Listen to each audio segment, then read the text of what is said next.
E aí, quando a gente fala de neurociência da infância, a primeira coisa que a gente começa a entender é que a infância é uma construção, né? O cérebro infantil, ele é uma construção. E essa construção precisa de estímulos. O que é estímulos? Ela vai precisar do pai, da mãe, da escola, do mundo externo, do ambiente, dizendo para ela o que é certo e o que é errado. E a maneira que esse ambiente vai dizer o que é certo e o que é errado vai ser determinante para o desenvolvimento sociocognitivo e emocional dessa criança.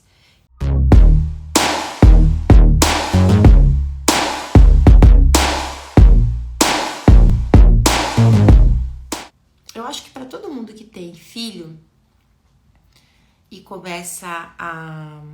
Tem pessoas que têm filho e sentem a necessidade de aprender sobre ser pai e mãe, né? Mais as mães do que os pais ainda, mas estamos mudando esse cenário. Nossa, vocês não sabem o quanto de paciente, homens, eu já tive em relação a querer ser um pai melhor, sabe? O que é muito bom, quer dizer, o que quer dizer que estamos mudando, né? Estamos mudando muito, muito mesmo. Mas, assim, quando a gente geralmente se torna pai e mãe,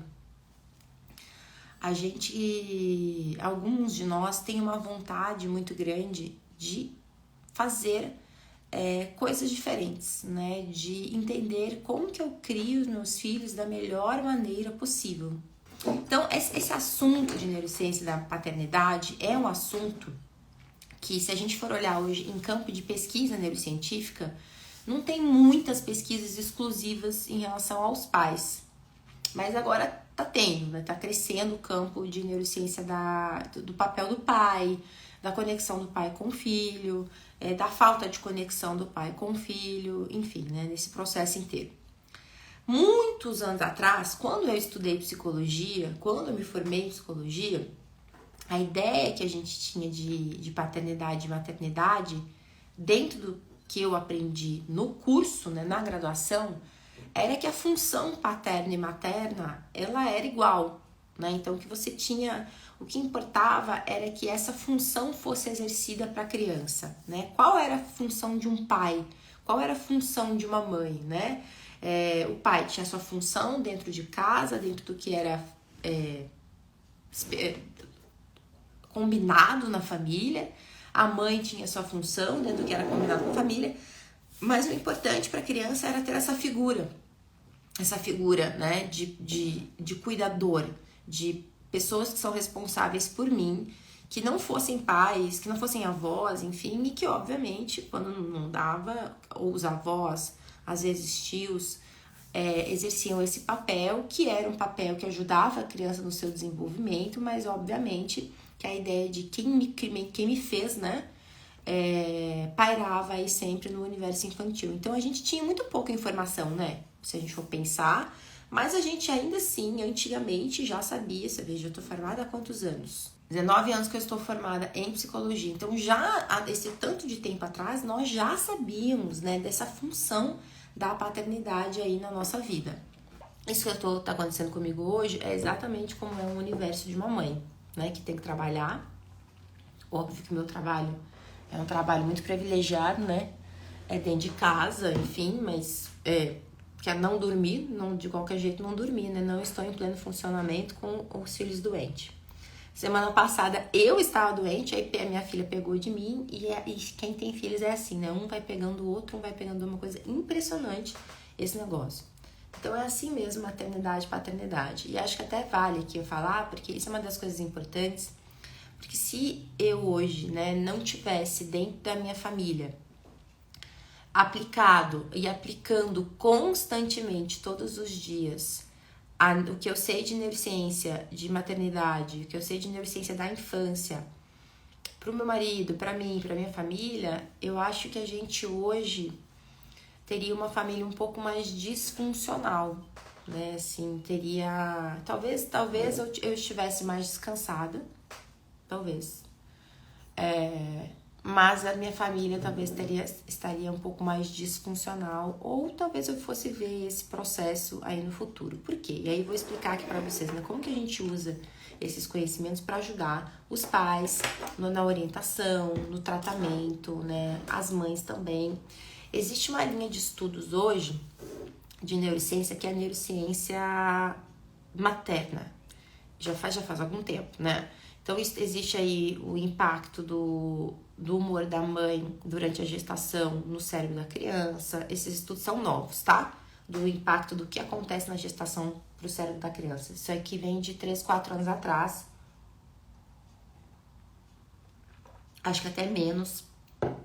E ainda estudos iniciais que não são totalmente taxativos, mas que já nos mostram que existe aí uma influência, coisas que a gente não tinha anos atrás, né? Isso muito por causa da tecnologia que a gente vai conseguindo fazer esses estudos, porque pra gente fazer um estudo com humanos, né, gente, a gente precisa de humanos. Para pra pensar? Quando a gente vai fazer um estudo em laboratório, ou o pesquisador vai lá, faço a linha de pesquisa com estudo de gestação, ele precisa de gestantes que estejam aptas a fazer o estudo. Então, não é fácil você fazer estudos com uma grande escala de pessoas, com um grande número de pessoas. Por exemplo, gestantes de 9º mês, de 8º mês, você tem que ter o seu público bem criterioso, ou a mãe e o filho, ou o pai e o filho, que as pessoas têm que ir para o laboratório, fazer o teste, se disponibilizar, tá ali com vocês no processo. Então, esses estudos, eles são bem difíceis de fazer, muito também por causa disso. Então, envolve você ter um laboratório, uma tecnologia boa. Muitas vezes você tem que ter 2 ressonâncias magnéticas, se você for fazer um estudo de ressonância magnética, ou você tem que ter qualquer aparelhagem, 2 aparelhos, né, um do lado do outro, para testar mãe e filho, pai e filho, né? Então, é caro e é moroso de fazer, né? Porque muitas vezes as pessoas não vão na pesquisa. As pesquisas, a grande maioria das pesquisas, você tem que pagar para as pessoas irem, né? Você paga um bônus por participação de pesquisa. Fora do país, mais do que aqui, né? Aqui não tem dinheiro, então não paga. E aí é mais difícil até, né? Convidar as pessoas para participarem, enfim. Então, essas pesquisas, a gente tem 3 campos de pesquisa. A gente tem o campo de pesquisa da neurociência materna, né? Que envolve desde o processo de gestação até mesmo o estilo de criação da mãe e o impacto na saúde mental da criança. E aí você vai ter um impacto na linguagem, depende do pesquisador, da linha de pesquisa. São linhas de pesquisa diferentes. O impacto na linguagem, o impacto na saúde mental, o impacto na aprendizagem, o impacto na cognição, né, o impacto no desenvolvimento de doenças mentais, a modificação genética, tudo isso são linhas de pesquisa diferentes, são pessoas e pesquisadores diferentes, até faculdades diferentes que vão fazer cada uma dessas pesquisas. E a gente tem as pesquisas, poucas, mas temos aí também de paternidade, do impacto da criação do pai no filho, e a gente tem a neurociência da infância. Então, muitas vezes, quando a gente fala de como que eu vou ajudar os pais nesse processo de criação, vinculação, informação, a gente fala de neurociência da infância, né? Do que a gente tem de estudos da infância, tá? Ninguém quer saber de neurociência da paternidade, né? Já pararam pra pensar? Por que será, né? Por que será, né? Que hoje os pais não procuram tanto saber sobre criação de filhos como as mães.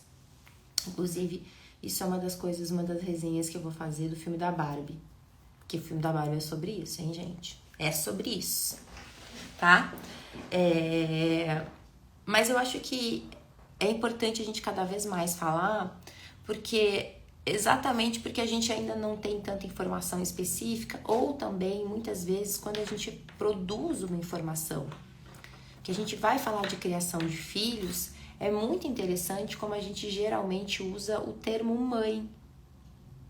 A gente também não ajuda muito, né, nesse processo aí de paternidade e de dar essa informação. Mas, de qualquer maneira, por que para mim a neurociência é extremamente importante nessa condução da orientação paternal, né, do pai? Porque ela traz dados, ela traz informações que muitas vezes para um homem que tá lá no seu mundo mais material, assim, no processo mais mental, de precisar de explicações diretas, né? Ele vai se convencer mais através de estudos neurocientíficos do que de estudos que não têm comprovação científica, né?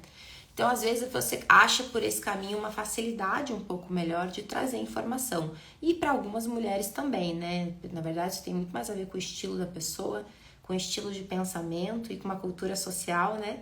De que o homem é mais racional, porque o homem não é mais racional, tá, gente? Ele só é uma questão social nossa de aprender a dizer que é mais racional, mas não existe isso, tá? Do que outra coisa, mas eu acho que a gente tem como explicar. Então, quando a gente fala assim, eu vou contar aqui histórias de como que aconteceu os processos com as pessoas que eu ajudo, tá? E também os processos das minhas alunas que trabalham hoje em dia e que trabalham com pais também, não só com mães. É um campo pequeno ainda dentro da psicologia, da própria neurociência, como eu falei para vocês. Acho que a gente tá, à medida que o mundo evolui, a gente também evolui os temas de pesquisa, né? E também começa a entender, preciso pesquisar também sobre pais. Mas como eu falei para vocês, é um estudo difícil de fazer, porque para você pesquisar sobre o impacto direto do comportamento do pai na vida do filho, o pai tem que ir até o laboratório junto com o filho. Muitas vezes ainda 2023, os pais ainda não conseguem, né? As mães conseguem mais flexibilidade nesse processo. Mas, então, geralmente, por que a gente vê tão pouco de pesquisa? Um dos motivos é esse, né? Mas agora, cada vez mais, a gente tem conseguido. E como que a gente usa essa informação hoje em dia é muito baseado na neurociência da infância, né? O que a gente tem esse impacto no cérebro da criança, no desenvolvimento infantil, em relação à quantidade de afeto que essa criança recebe na infância pelo pai e pela mãe, né? E aí, quando a gente fala de neurociência da infância, a primeira coisa que a gente começa a entender é que a infância é uma construção, né? O cérebro infantil, ele é uma construção. E essa construção precisa de estímulos. O que é estímulos? Ela vai precisar do pai, da mãe, da escola, do mundo externo, do ambiente, dizendo para ela o que é certo e o que é errado.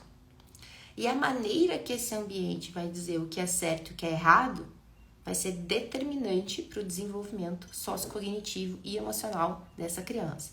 Então, vai ser sociocognitivo e emocional, né? Então, esse ambiente modula este cérebro da criança mais do que qualquer outro cérebro.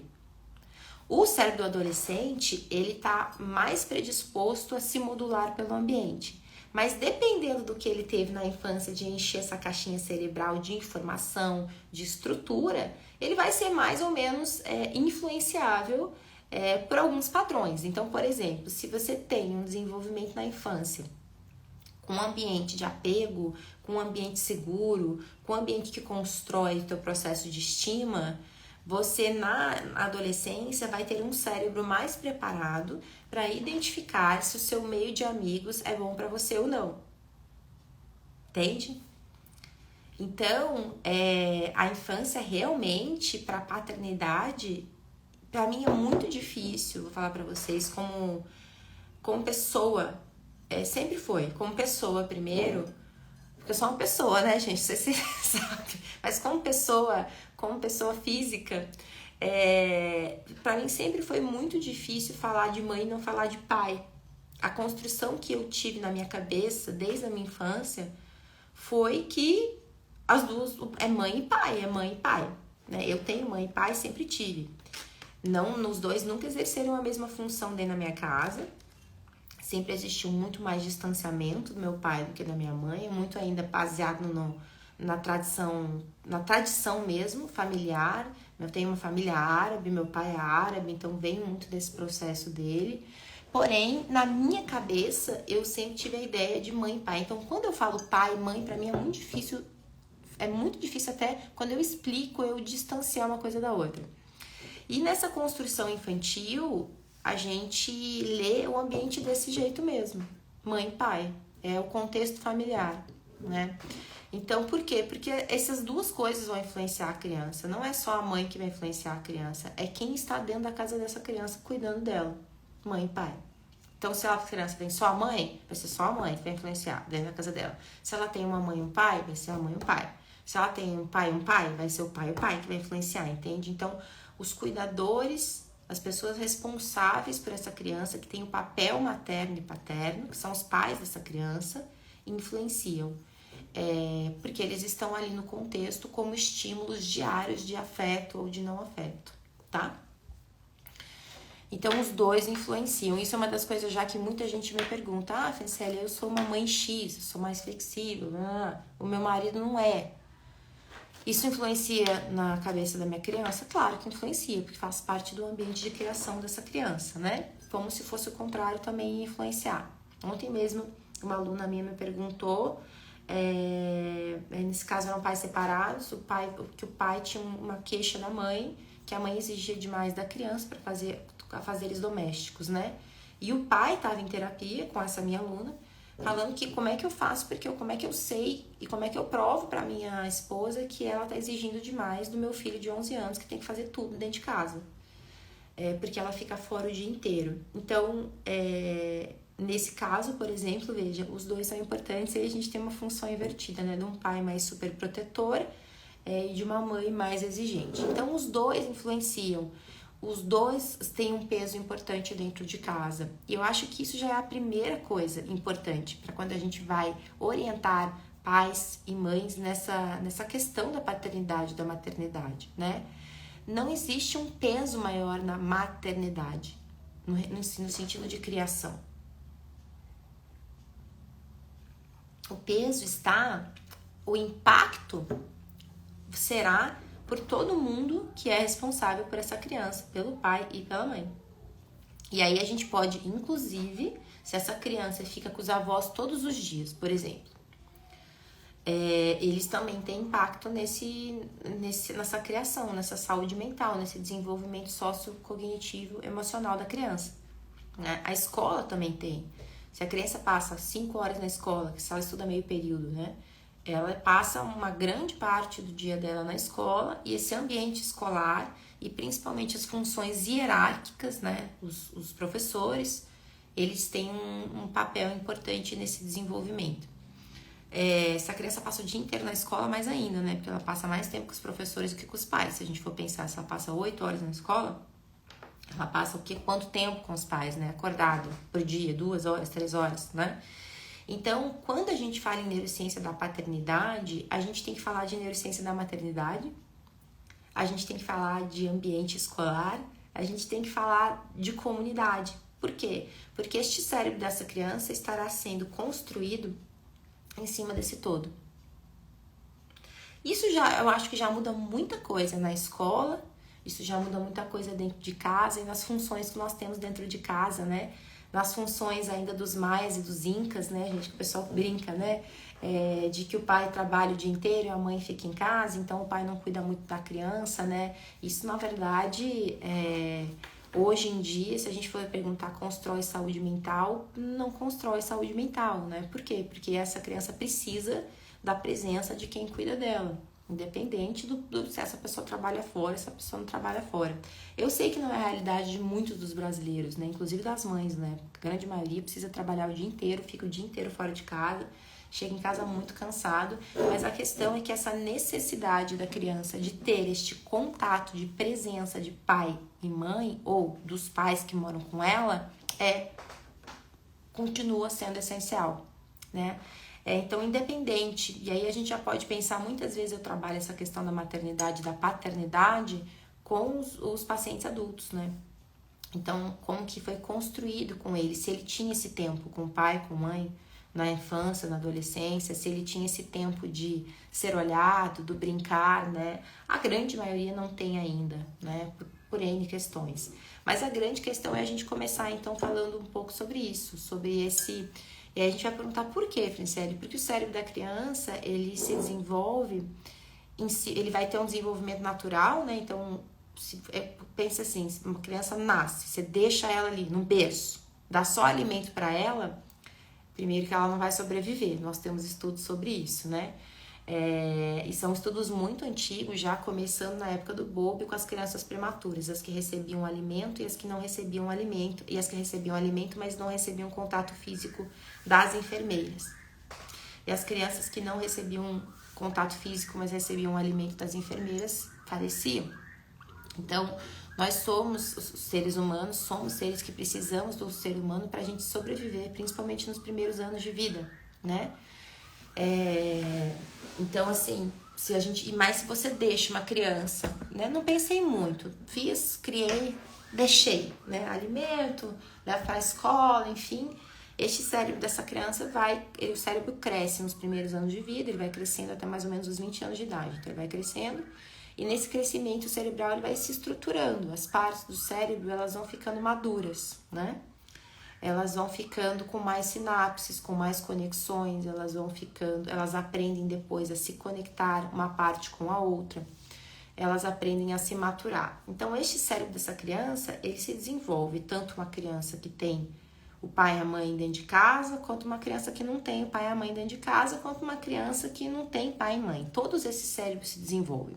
A grande questão é que para que este cérebro se desenvolva, cresça e essas conexões entre uma área e outra fiquem cada vez mais funcionando do jeito que elas precisam funcionar, para ele aprender bem, para ele pensar bem, para ele se regular bem, vai depender de como esse ambiente está dizendo para essa criança que ele é ou não amado, que a vida é ou não boa, que ele tem ou não olhar, afeto, limites.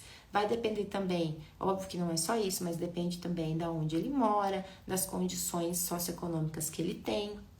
Depende se ele mora perto na floresta ou não, no campo ou na cidade. Depende da qualidade da comida que ele come. Então, tudo isso influencia o desenvolvimento do cérebro e o desenvolvimento da saúde mental, né? Então, quanto maior pobreza, menos possibilidade de saúde mental cognitiva, principalmente emocional. Quanto mais perto do campo, mais saúde mental, mas menos desenvolvimento cognitivo. Quanto mais perto da cidade, maior desenvolvimento cognitivo, menor desenvolvimento socioemocional, de saúde mental.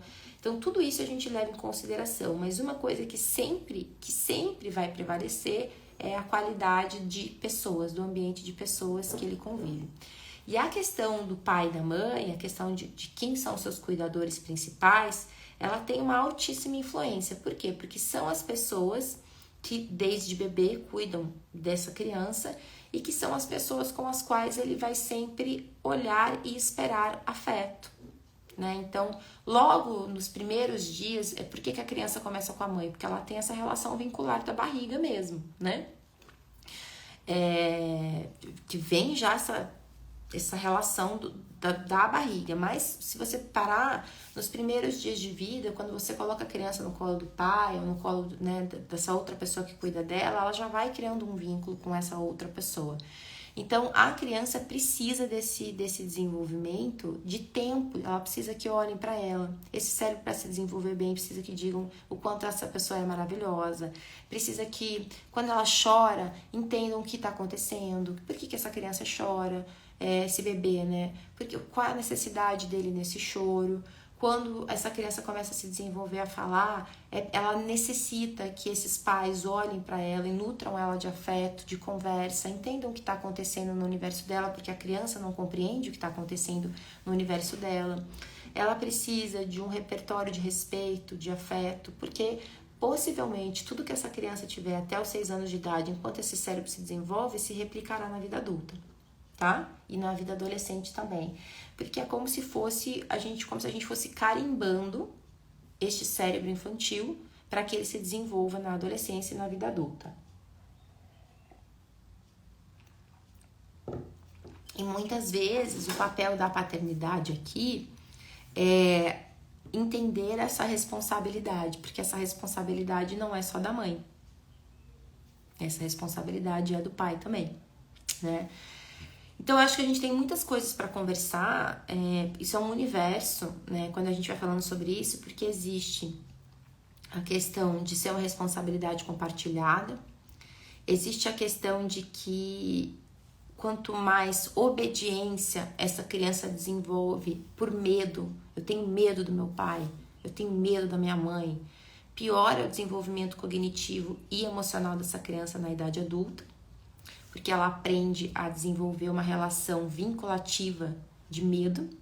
Então ela entende que ela deve ter medo dos relacionamentos dela e ela entende que ela tem algo de errado. Então, basicamente, a gente vai trabalhando primeiro com essa psicoeducação, quando a gente fala, né, de paternidade e de maternidade.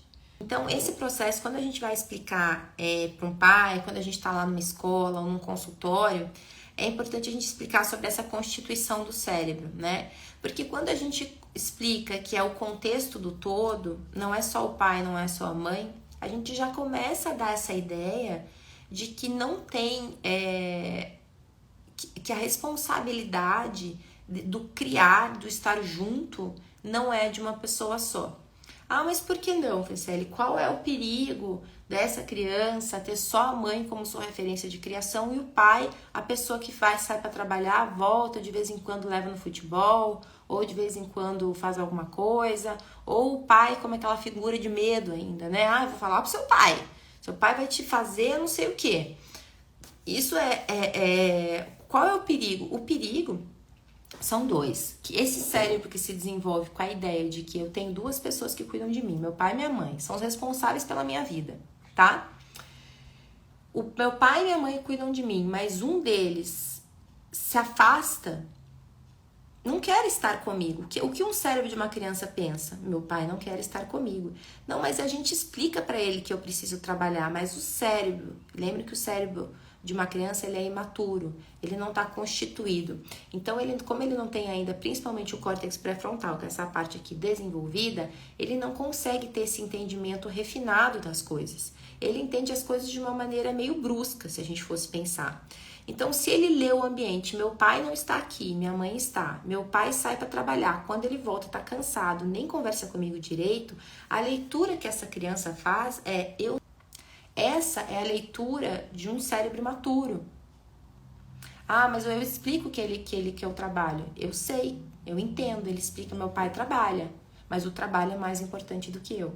Por quê? Porque um cérebro infantil, ele está conectado com as áreas emocionais, de necessidade de afeto. Ele é um cérebro egoísta, o cérebro infantil, porque ele não consegue ainda desenvolver esse entendimento de cenário total, então ele consegue só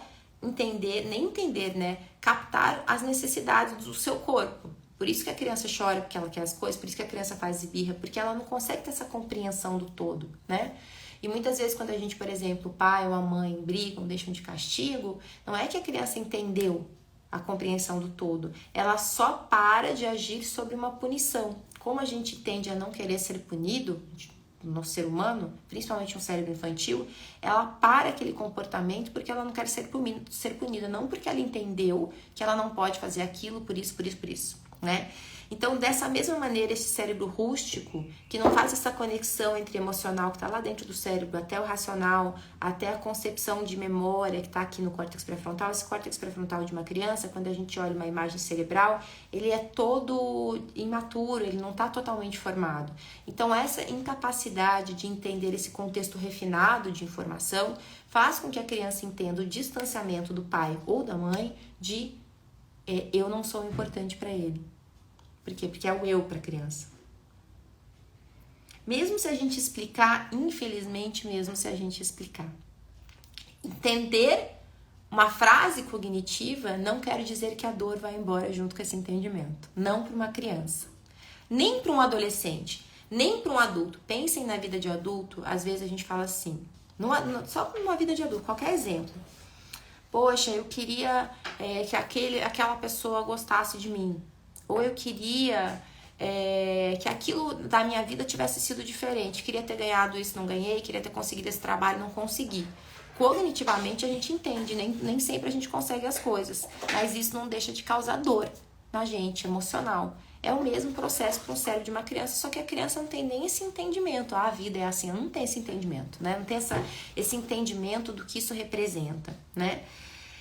Então, muitas vezes, inclusive, alguns pais falam, não, mas o meu filho entende, inclusive ele fala, você precisa trabalhar, né, papai? Quando ele fala isso, ele não entende que você precisa trabalhar, porque se você não trabalha, não tem dinheiro em casa, ele não entende o valor do dinheiro, ele não entende o que paga e o que não paga.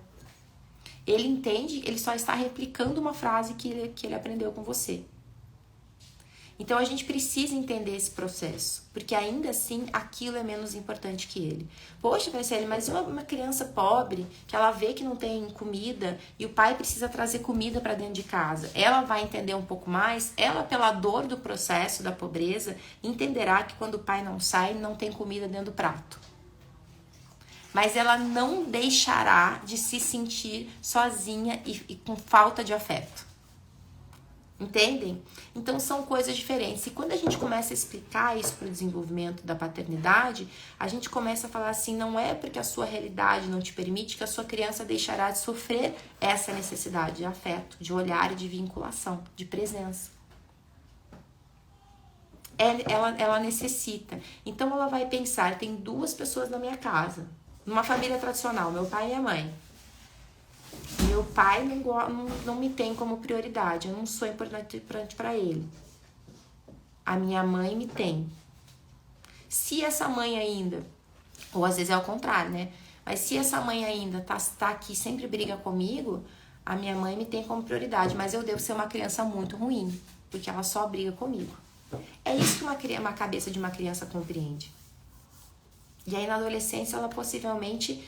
Uma criança que você acha que ela não é prioridade e que ela é uma criança muito ruim porque a mãe dela só briga com ela, ela vai possivelmente replicar isso. Vai ser uma criança muito ruim. Uma adolescente, eu já sou uma adolescente muito ruim. E já que não era importante pro meu pai, não preciso nem ficar em casa, não preciso fazer, entendeu, gente? Então, como o cérebro é uma construção, ele vai se encaixando nesses aspectos. Então, essa criança precisa sentir que ela é amada. Poxa, Franciele, mas como que eu faço se eu continuo trabalhando o dia inteiro? Se você continua trabalhando o dia inteiro, as horas que você não trabalha, você deve dar atenção a essa criança, é sua obrigação. Por quê? Porque este filho é seu. Assim como uma mãe também deve. O desenvolvimento sociocognitivo de uma criança é de responsabilidade dos pais. Da escola também, enquanto ela estiver na escola. Mas aí a gente começa a separar. Enquanto essa criança está na escola, ela deve, na mesma medida, ser nutrida, ser amada pelos professores, pelo campo da hierarquia. Por quê? Porque nós seres humanos, nós temos não só os seres humanos, isso é do mundo animal, né? Nós temos uma questão hierárquica desde do nosso nascimento, né? Ano passado saiu um estudo, para vocês terem uma ideia, com bebês, onde eles mediram se chama, eu não sei, em português é olhar gaze do bebê, né? Então, para onde ia a atenção e a intensidade de pupila do olhar dos bebês quando eles tinham os bebês estavam aqui, daí tinham dois adultos. E um adulto começava a exercer hierarquia sobre o outro. E o bebê começava a ficar com a gaze de atenção mais pro adulto que exercia hierarquia, né? E começava a esperar mais e até repudiar, geralmente, quando o adulto que não fazia algo certo, a gaze do bebê ficava com um olhar de medo e de repulsa para esse outro adulto, né? O que vai nos mostrando cada vez mais que a gente está meio que programado já, nós estamos programados geneticamente, biologicamente, para entender esse processo de hierarquia social, só que da maneira que as hierarquias vão se apresentando, a gente vai aprendendo como esse mundo funciona, de quem eu devo ter medo, de quem eu não devo, né? Eu devo respeitar o mais velho. Então, a gente tem uma programação biológica para a hierarquia, principalmente na infância, e a maneira que essa hierarquia se apresenta pra gente, se ela é positiva ou negativa, é o que vai prevalecer. Então, da mesma maneira que dentro de casa, pai e mãe são importantes para o desenvolvimento socioemocional e cognitivo dessa criança, a escola também é, né? Só que com papéis diferentes. Só que assim, gente, se a gente for olhar, quais são esses papéis? Na cabeça da criança é meio que assim, os papéis são tudo meio fundidos, né? Ela não vai separar, agora eu vou aprender só conteúdo escolar, agora eu vou aprender só conteúdo de vida, isso não existe. né? Então, quando uma escola ensina um conteúdo escolar, ela deve entender que ele precisa ensinar com a mesma atenção, com o mesmo afeto, com o mesmo processo socioemocional que essa criança precisa para desenvolver sua cognição da melhor maneira. E é a mesma coisa dentro de casa. Então, dentro de casa, nesse processo paternal e maternal, quanto mais presença e quanto mais demonstrações de comportamento de que esta criança é amada e que existe uma prioridade sobre ela, mais a possibilidade desse cérebro se desenvolver de uma maneira mais saudável, no sentido de saúde mental. E aí a gente entra no assunto que eu falei, por exemplo, no Neurocafé da semana passada, a gente falou sobre trauma. Somos uma sociedade ferida. Então, por isso que eu acho que é mais importante cada vez mais a gente trazer esses processos de neurociência, né? Porque eles mostram o quanto se eu replicar simplesmente o que eu sei por exemplo, se eu sou um pai ou uma mãe que não tenho regulação das minhas emoções, que sou uma pessoa que explodo muito, ou que me calo sempre, que engulo, que não sinto, né? Ou que tô sempre nervoso, que tô sempre bravo, essa regulação emocional dentro de casa dos adultos, cuidadores, isso aí tem estudo que inclusive eu vi aqui no último congresso que eu fui, em março. A minha habilidade como pai e mãe de regulação emocional influencia na habilidade do meu filho de até 11 anos de idade, que foram os testes que eles fizeram de regular as emoções.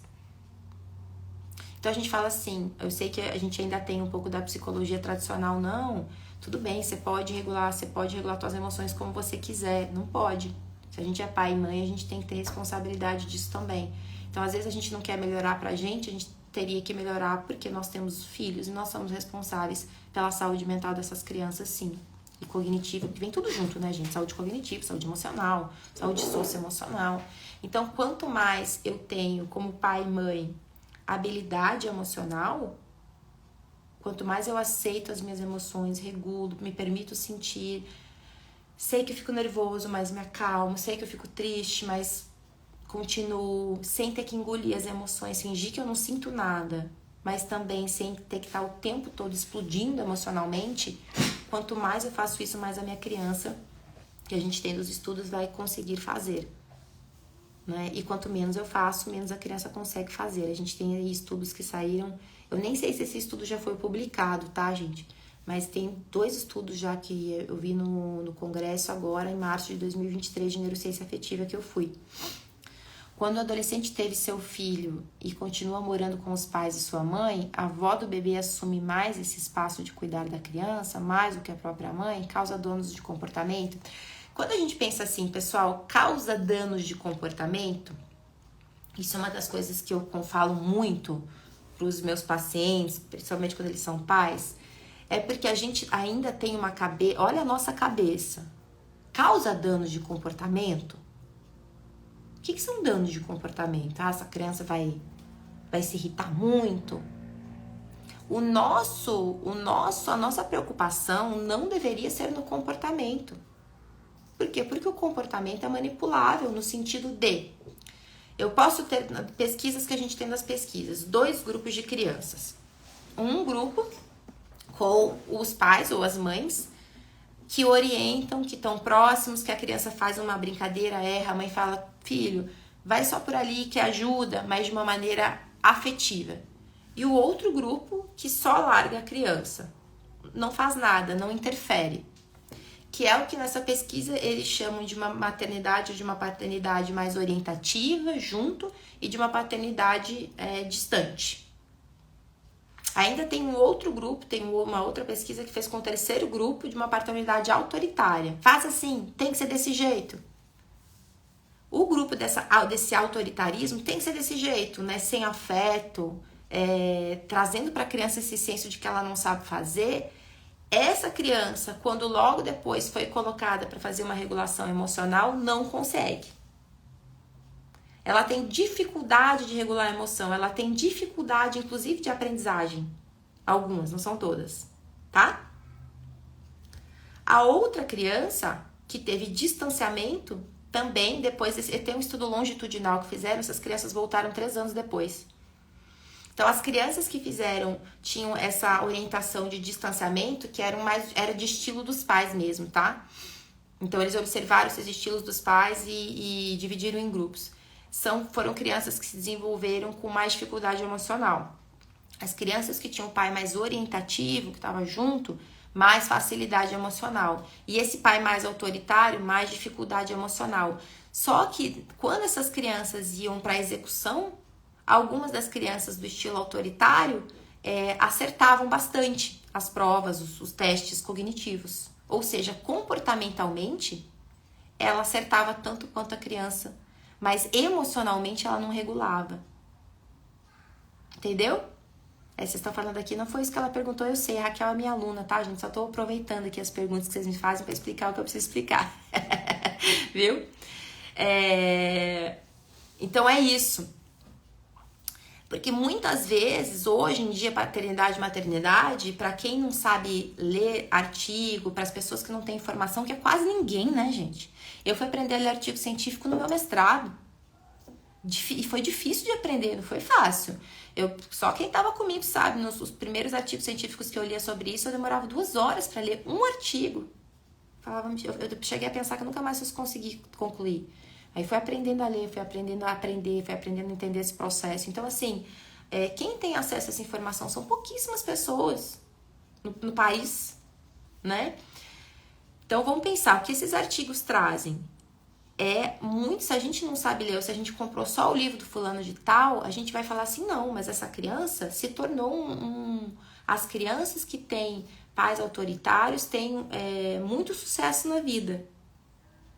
Algumas têm, se tornam perfeccionistas. Algumas têm, não são todas. Mas a que custo emocional? Essas mesmas crianças em laboratório não conseguem regular as emoções, se sentem inferiores a todo o resto, muitas desenvolvem sintomas depressivos, ansiedade generalizada, sem saber que tem.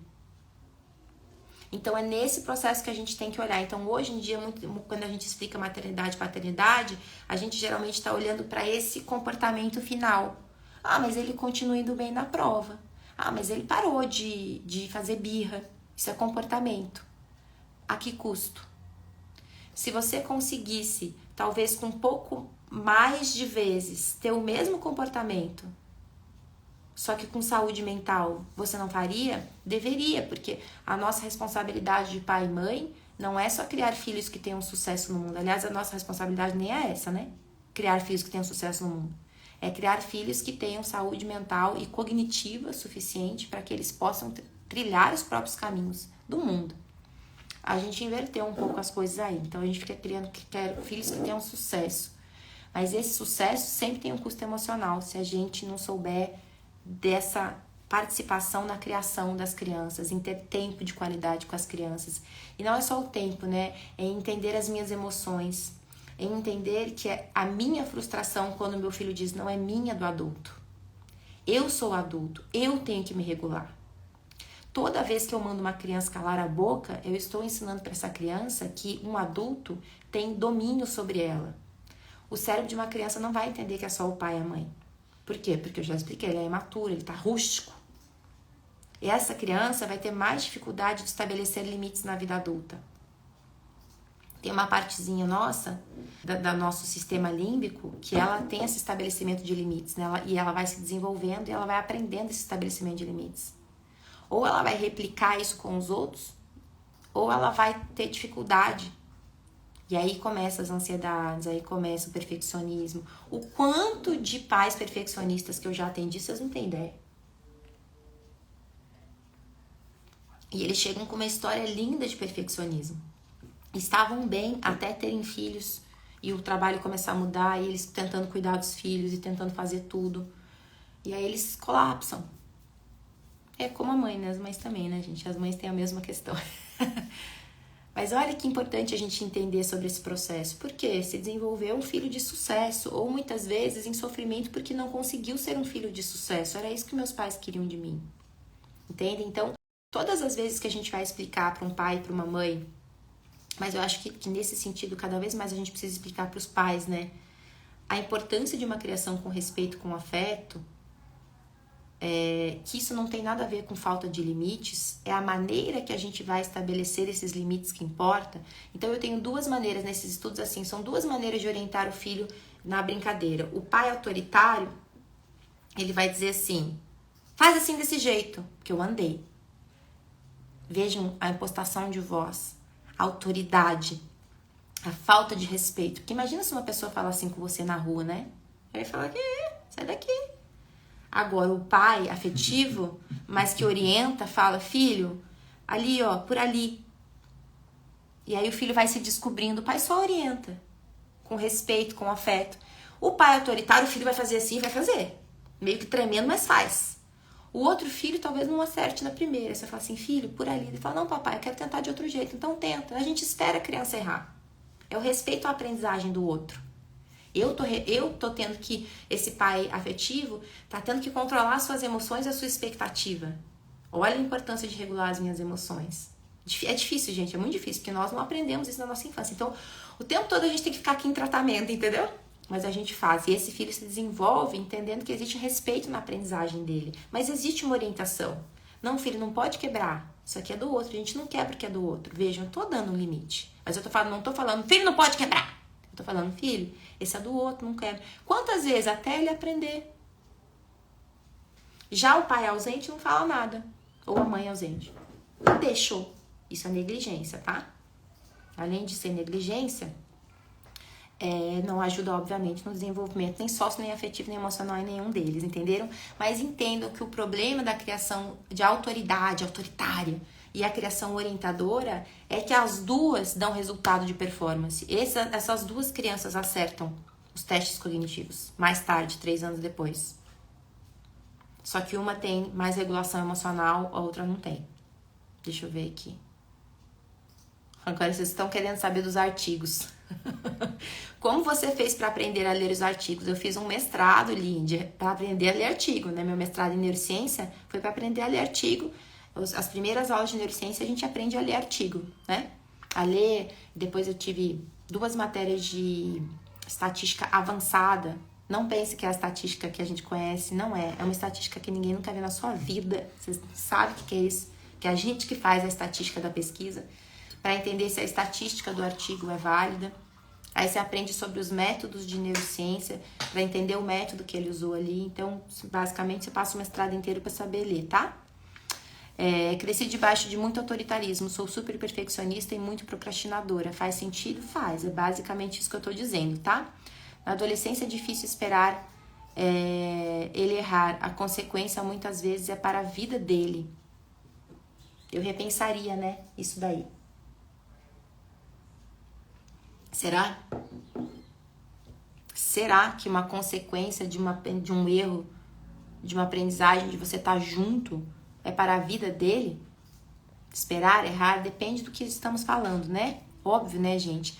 Acho que, olha só, um dos grandes problemas da nossa sociedade hoje é que nós fomos criados ou pela autoridade ou pelo distanciamento. Dificilmente fomos criados pela orientação afetiva, né? E aí a gente confunde. Quando a gente fala assim, respeite o seu filho e acolha, as pessoas pensam distanciamento, deixe fazer o que quiser. Isso é o problema que nós temos hoje. Ou mande ele fazer do jeito que tem que ser feito. A gente hoje, como nós fomos criados entre um e o outro, nossa cabeça só circula entre essas 2 referências. As pessoas têm dificuldade de entender essa orientação com afeto. Por quê? Porque ela não tem referência. Não foi criada assim na escola, não foi criada assim dentro de casa. E esse é o nosso papel com a ciência. Mostrar este caminho. Mostrar esse processo que muitas vezes você não teve na sua vida, mas ele existe e ele é bom, ele vai nutrir a mente dessa criança melhor. E aí a gente precisa ter esse entendimento. Por que é que as pessoas não compreendem? Porque elas não têm essa referência. Nunca ninguém me tratou com essa orientação e respeito. Ou mandavam e mandava ficar quieto, ou não falavam nada e me deixavam sozinho. E como o nosso cérebro trabalha por referências, gente, o cérebro de um adulto, de um adolescente, de uma criança, se ele não teve, ele não sabe. Quando a gente explica isso, vejam vocês mesmos, a gente fica até meio perdido. Eu não sei o que é isso. Claro, você nunca viu na sua vida, é difícil da gente aprender, mas existe e é possível de construir. Então, a importância da gente cada vez trazer mais informação sobre isso, da gente diferenciar com exemplos, né, o que é uma paternidade orientativa, de respeito, e o que é uma autoritária, e o que é uma distante.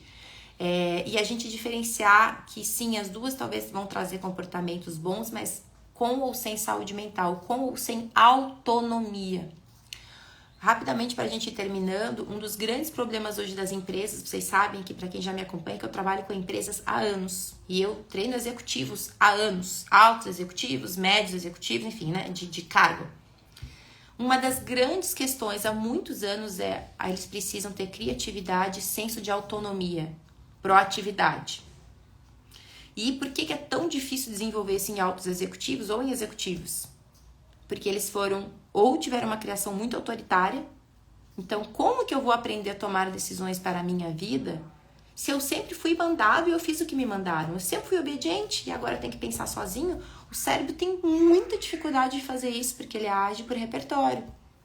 Então, você quer criar filhos que tenham autonomia na vida, que pensem sobre si mesmos, que pensem inclusive sobre o mundo? Não é a autoridade que vai fazer isso o tempo todo. Essa autoridade que eu acabei de explicar, tá? Entendem? Então, a gente tem que olhar sempre o contexto todo. Eu acho que esses exemplos ajudam muita gente. Vai pergunta, meus pais não tinham muito estudos, mas meus professores me educaram, olha que legal. E os livros me transformaram. Tire o celular e dê um livro a uma criança. Que legal, tá? Então é isso. Fica gravada lá no YouTube, tá? E aí vocês conseguem também passar o link do YouTube para outras pessoas. Beleza, gente? Um beijo para vocês.